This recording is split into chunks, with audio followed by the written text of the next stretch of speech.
amateka atagatifu azajya hakorerwa ingendo nyobokamana ku byaba abakristo bifuza. Diyoseze ya Butare ikaba ibizeza kubishyira mu bikorwa mu gihe kidatinze. Reka dukurikire inkuru mu buryo burambuye.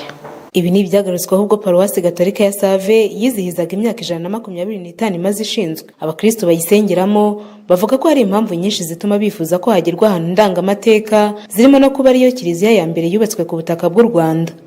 Isave dufite ibimenyetso bifatika by'ubukristo, turabibungabunga kugira ngo bitazonanekara. Turifuza ko ibyo bimenyetso byamenyekana bikadukururira urukerarugendo rutagatifu ku cyicaro cy'ubukristo mu Rwanda.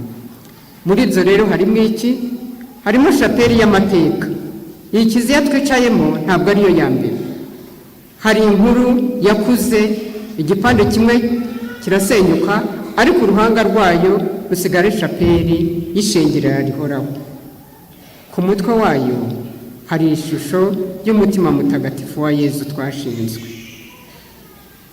Hari ishusho rya Bikira Mariya twasigiwe n'aba bamisiyoneri. Padiri mukuru yari yavuze ko rigeza tukaribereka. Rirahari kugeza n'ubu.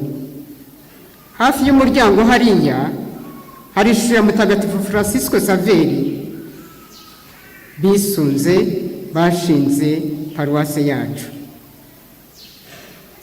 Dufite inanga bacurangiragamo mu gitambo cya misa. Dufite n'ibara ry'abatisimu rya kera, abavutse mbere ya 67 twese twari batirijwemo. Umuyobozi w'akarere ka Gisagara Rutaburingoga Jerome agaragaza ko icyifuzo cy'aba bakristo gifite ishingiro, bityo ko biteguye gufatanya na kiliziya kubaka iyo nzu ndangamateka. Ariko birasaba ubufatanye bw'inzego zose na Kiliziya Gatolika by'umwihariko kugira ngo iki gicumbi kibe igicumbi kidasanzwe. Umusozi mutagatifu wa Save ruburumuri rutazima abandi bashobora kuza kuvomaho. Ni ibyifuzo ariko bishobora kuba ingiro. Ni urugendo dushobora gukora tukabigeraho. Gisagara rero turabizeza by'umwihariko ubufatanye muri urwo rugendo kugira ngo dukomeze tuburyo rw'ibishoboka. Ku cyifuzo cy'aba bakristo kandi umwepiskopi wa Diyoseze Gatolika ya Butare Nyiricyubahiro Musenyeri Jean Bosco Ntagungira avuga ko uwo mushinga wo kubaka inzu ndangamateka uhari kandi ko wamaze kuganirwaho n'abafatanyabikorwa batandukanye. Ahantu hatangiriye inkuru nziza nk'ahangaha ni ahantu haba hakomeye mu mateka ya Kiliziya y'u Rwanda.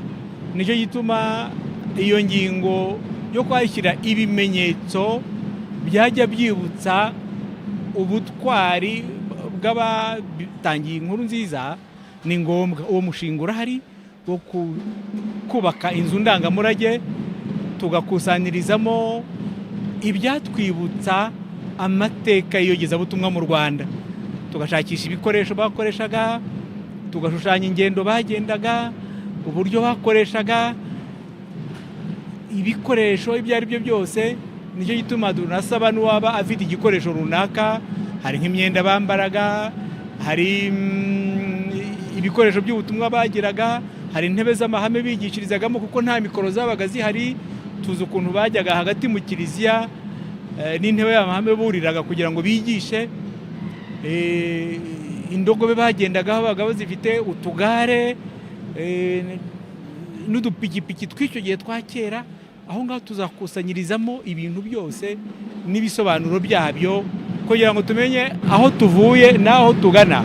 Iyo abantu bageze mu nzu ndangamurage nk'iyo ngiyo yogezabutumwa, bituma umuntu yumva koko imbaraga za Roho Mutagatifu uko zakoresheje abantu. Tariki ya 8 Gashyantare umwaka w'1900 nibwo abamisiyoneri ba mbere bageze mu Rwanda maze bubaka kiliziya yaragijwe umutima mutagatifu wa Yezu Isave, ari nayo yahimbaje yubile y'imyaka 125 imaze ishinzwe.